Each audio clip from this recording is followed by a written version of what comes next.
안녕하세요. 아포입니다. 오늘 주제는 9.13 부동산 대책 이후의 시장 과연 어떻게 나타날 것인가 라는 주제로 방송을 진행할 겁니다. 이미 9.13 부동산 대책에 대해서는 제가 대우건설 프루지오 라이프에다가 칼럼도 기고했고 지금 이걸로 인해서 발생된 파급 효과는 분명히 거기다 다 담아놨다고 생각을 해요.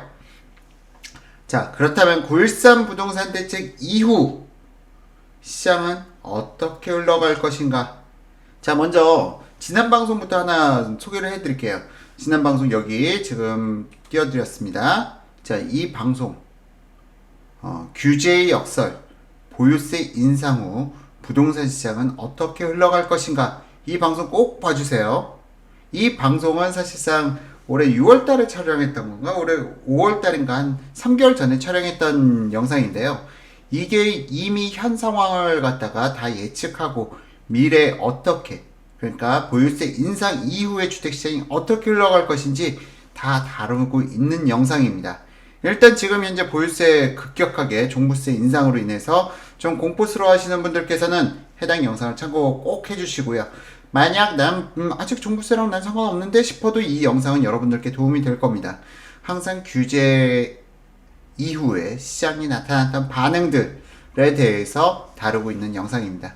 자, 그리고 본격적으로 9.13 부동산 대책 이와 관련돼서 저는 지난 과거와 비교를 해본다면은 작년에 발표된 8.2 부동산 대책이 2003년 참여정부 때 발표됐던 12구 부동산 대책과 유사하고요. 그리고 이번에 발표된 9.13 부동산 대책은 지난 참여정부 바로 8.3.1 부동산 대책과 유사하다라고 보고 있습니다. 자, 그러면은 왜 그렇게 보느냐? 사실상 지난 참여정부, 그러니까 2003년에 발표된 12구 부동산 대책은 그 이후에 나타날 부동산 대책의 종합 백과사전이었어요. 다 여기서 파생돼서 8.3.1 부동산 대책도 사실상 12구 부동산 대책을 더 강화하고 보완해서 세금 규제를 더 높게 만든 게 8.3.1 부동산 대책이었습니다. 지금 다시 돌아가서 8.2 부동산 대책이 사실상 이번에 발표된 9.13 부동산 대책에 모든 것이 다 망라되어 있어요. 여기에서 9.13 부동산 대책은 좀 더 강화시킨 겁니다. 자, 그런 의미에서 봤을 때 참여정부의 2005년도에 발표된 8.3.1 부동산 대책과 이번 9.13 부동산 대책은 상당히 성격은 유사하다. 그리고 그 이후의 시장은 어떻게 흘러갔는가 라는 부분에 대해서 얘기를 나눠볼 겁니다. 자, 먼저 그렇다면 아포유 당신이 2005년 8.3.1 부동산 대책을 얘기했으니 그 당시의 시장은 어떠했는가 하고 여러분들께서 궁금해 하셔야죠. 자, 2005년 8.3.1 부동산 대책 발표 이전의 시장은 어떠했는가? 그 당시 시장을 갖다 경험해 보신 분들은 대부분 다 기억할 거예요. 그 당시에는 무조건 대형 평형만 오르던 시기였습니다. 소형 평형은 사도 오르지 않는다 라는 고정관념이 깊게 박혀있던 시기예요. 지금과는 정반대죠. 지금과는 정반대입니다. 무조건 대형 평형을 사야 된다. 아무리 작은 평형을 사더라도 84 스퀘어미터, 그러니까 전용면적 84 스퀘어미터면 30평형대죠. 최소 30평형대는 사야 된다. 20평형대 이하로 사게 되면은 절대 가격이 오르지 않는다 라는 신념 같은 게 만들어져 있던 시기였어요. 근데 8.3.1 부동산 대책으로 인해서 종부세를 갖다가 8.3.1 부동산 대책에서도 종부세를 강화하고 양도세를 강화했어요. 자, 그 이후의 시장은 어떻게 됐는가? 그 이후에 사실상 2015년 8월 31일 이후의 시장은 급격한 상승을 거쳤습니다. 실제로 1, 2, 3, 4분이 전부 다요. 급격한 상승을 거쳤는데 이게 기존에 오르던 대형 평형들이 상승한 게 아니고 소형 평형들의 역습이 시작된 겁니다. 왜? 종부세 과세시키고 또 비싼 주택에 대해서 양도세를 갖다가 더 과도하게 내리치니 사람들이 도망친 게 바로 소형 평형 아파트를 매집하기 시작한 것이죠.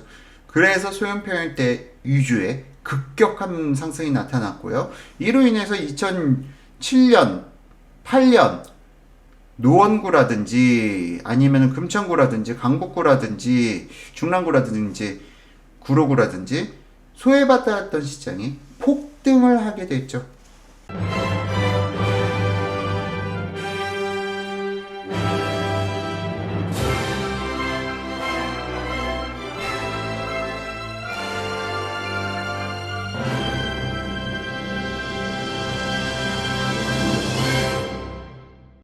자, 이번에도 똑같이 종부세를 갖다가 어마어마하게 강화시켰습니다. 지금 종부세 국토교통부에서 바라보는 국토교통부가 아닌가요? 기재부에서 바라보는 종부세 대상은 지금 2019년 기준이고요. 이 종부세는 2022년까지 급속도로 늘어나게 됩니다. 그래서 종부세가 사실 2022년이 됐을 때는 2019년 납부 대비 2배까지 상승할 수도 있어요. 그걸 갖다가 여러분들께서 간과하실 수가 있는데, 자, 그렇다면은 차후에 9월 13일 이후로 상승하게 될 부동산은 과연 어떤 것일까요? 자, 참 부담스러운 방송이에요. 미래를 예측한다는 건 항상 부담스러워요. 상당히 부담스럽고요. 각종 오해도 받을 수가 있겠죠. 야, 네가 지금 그런 주택 가지고 있는 거 아니야? 안타깝게도 저는 그런 주택은 가지고 있지 않고요. 자, 그럼 그런 주택은 무엇이냐? 최근 부동산 강사들이, 그러니까 부동산 컨설턴트, 거의 대부분의 모든 전문가들이 입지에만 노래를 불렀어요. 그 결과 입지가 좋은 부동산만 가격이 폭등을 했죠. 반면 역세권에서 좀 벗어난 지역들은 가격 격차가 너무 급격하게 벌어져 있어요. 지금 아직도 그런 지역들이 있어요. 역세권만 오르고 비역세권 걸어서 10분 이상 10분 이상 거리? 예, 10분 이상 거리. 차량으로 버스를 타다가 5분 이상 걸리는 거리. 그런 지역에 있는 아파트들이 역세권 아파트 대비해서 가격 격차가 너무 벌어져 있다. 자, 그렇다면 지금 노려야 될 것은 과연 입지일까요? 자, 입지가 괜찮다 싶은 데는 이제 대부분 다 10억이 넘어갈 겁니다. 서울에서 입지가 좋다, 역세권이다 하는 아파트 84스퀘어미터 기준으로 해서 10억이 넘어가지 않는 곳들은 별로 없을 거예요. 10억이 넘어간다는 것은 사실상 이제는 1주택자라도 종부세 과세 대상자에 포함되는 것을 의미합니다. 그렇다면은 이후의 시장은 너무 가격 격차가 많이 벌어져 있는, 입지가 약간은 불량한, 하지만 가격대는 아직 10억에 도달하지 않은 해당 주택시장이 가격 폭등을 선도할 수가 있습니다. 그런 의미에서 봤을 때 현재 지난 방송에서 말씀드린 것과 같이 입지가 좋은 1분위, 2분위 시장보다는 역시나 3, 4, 5분위 시장에서 더 큰 가격 상승을 나타낼 수 있을 것이라고 보여요. 물론 2005년도에 831 부동산 대책이 발표된 이후에 2006년부터 지난 방송에서 설명드렸죠. 5분위가 제일 많이 상승했고요. 그 다음 4분위, 3분위 순으로 상승했습니다.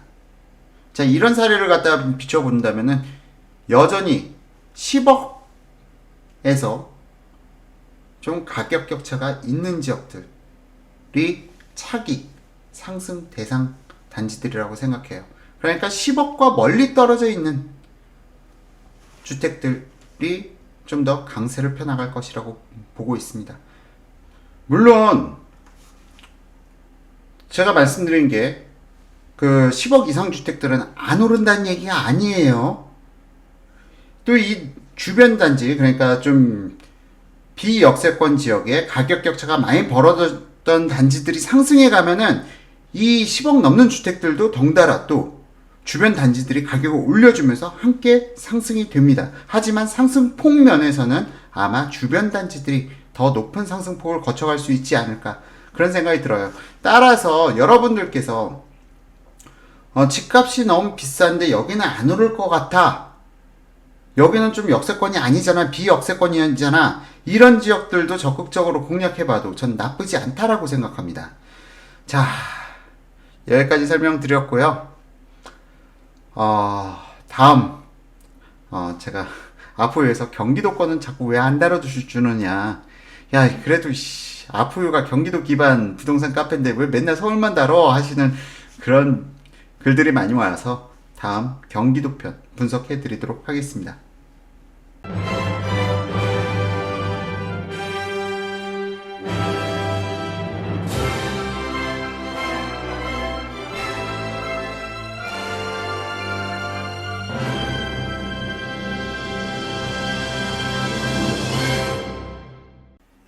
자, 경기도도 전 마찬가지라고 생각해요. 앞선 방송에서 서울의 경우 10억이라는 상한선을 기준으로 해서 이것과 가격 10억에서 멀리 떨어져 있는 저가의 단지들이 이번 상승을 주도할 거라고 말씀드렸죠. 이번에 경기도도 마찬가지입니다.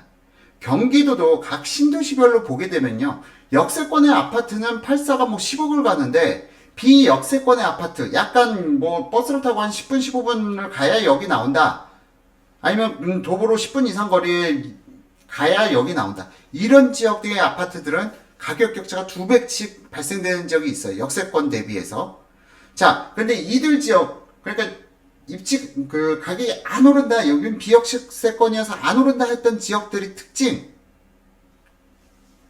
그 주변으로 입주 물량이 많아요. 그러니까 소비자들이 선택의 폭이 많다 보니까 더 좀 안전하다 싶은 역세권으로 몰린 건데, 이제 입주 물량이 서서히 끊겨갑니다. 내년 하반기부터 입주 물량 끊기는 지역들 많이 나타나요.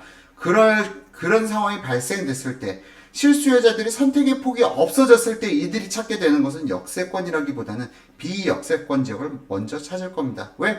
종부세에서 좀 멀리 떨어져 있고, 종부세 부담으로부터 멀리 떨어져 있고, 그리고 가격을 상승시켜 갈 수 있는 그런 단지들이 더 높은 상승을 거쳐갈 수 있을 거라고 전 예상해 봅니다. 물론 제 예상이 항상 정답은 아니죠. 판단은 여러분의 몫입니다. 전 제 생각을 말씀드린 것 뿐이고요. 자, 여기서 한 가지 더 말씀드리자면은, 야, 너 왜 이렇게 10억을 강조해? 10억? 왜 10억인데? 여기서 말씀드리자면은, 현재 1주택자 기준으로 해서 종부세 대상자가 9억 초과부터 종부세 대상자입니다. 자, 그런데 야, 그러면은 그건 실거래가잖아. 네가 말하는 10억이란 건 실거래가잖아. 그런데요, 이 실거래가 과세 기준인 공시가격을 갖다 실거래가의 100% 수준까지 맞추겠다고 지금 국토교통부나 기재부에서 벼르고 있죠. 공시가 현실화. 지금 부동산 정책에 압박을 가하는 시민단체들이 지속적으로 요구하는 게 공시가 현실화입니다. 그러면 이런 부분까지 리스크를 대비해 놔야 될 필요도 있는 것이죠. 더군다나 과세 그러니까 종합부동산세 과세 공시 과세 표준율이라고 하나요? 정확하게 명칭은 지금 바로 생각나지 않네요. 이게 지금 현재 80%에서 100% 수준까지 높여간다고 해요. 그렇기 때문에 종부세에 대한 부담은 점점 더 커질 수밖에 없습니다. 그리고 이 10억짜리 주택은요, 이 10억으로 머물러 있는 게 아니에요. 지금 계속 말씀드리지만 이 10억짜리 주택이 안 오른다는 게 아닙니다. 이 주변 단지들이 또 상승해 가면 10억짜리도 또 덩달아 올라가요. 하지만 이 상승폭이 주변 단지들이 더 높을 가능성이 높다라고 보고 있는 것이고요. 물론 주변의 입주 물량은 함께 고민을 해보셔야 됩니다. 자, 다시 한번 말씀드립니다. 이거는 아포유의 예측에 불과합니다. 지난 2006년, 그러니까 지난 2005년 8.3일 부동산 대책 이후에 주택시장이 어떻게 흘러왔는가라는 부분에 빗대어 고민을 해보니 이번 현재 시장이 비슷한 양상으로 흘러가게 된다면은 아마도 8.3일 부동산 대책 이후 아무도 쳐다보지 않던 소형 평이 폭등을 했던 것처럼 이번 시장도 사람들이 주의를 받지 못했던 비역세권의 아파트들이 보다 높은 상승폭을 보여갈 가능성이 높다고 예측하는 것이죠. 자, 지금 이 싸움은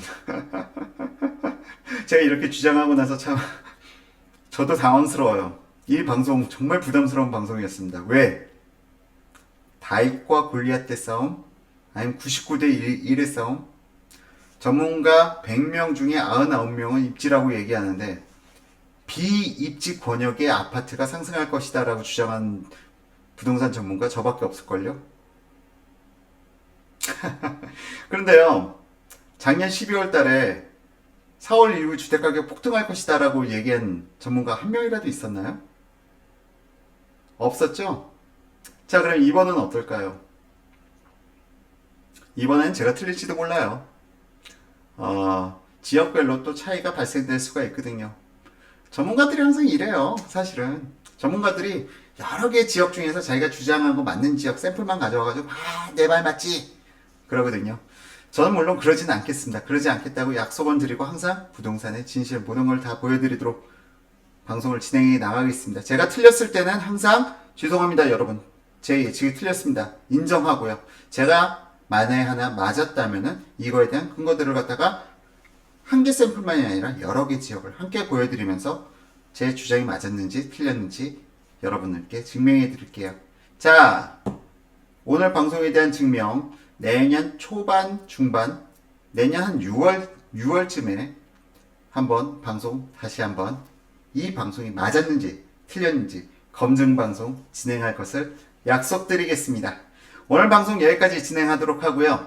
오늘 방송 좀 보고 실망하시는 분들 많을 텐데, 자, 제가 말씀드렸어요. 10억 이상의 주택이 안 오른다는 얘기 아니에요. 그리고 마지막으로 오늘 방송, 이 방송, 이전에 제가 보라고 말씀드린 방송, 이거 아직도 안 보시고 이 방송을 보셨다면은, 안 됩니다. 이 방송 안 보셨다면은, 이 영상 끝나는 대로 다시 돌아가서 꼭 해당 영상을 시청해 주시길 바랍니다. 그러면 지금 현재 여러분들이 느끼는 부담감 확 줄어들 가능성이 높다라고 생각합니다.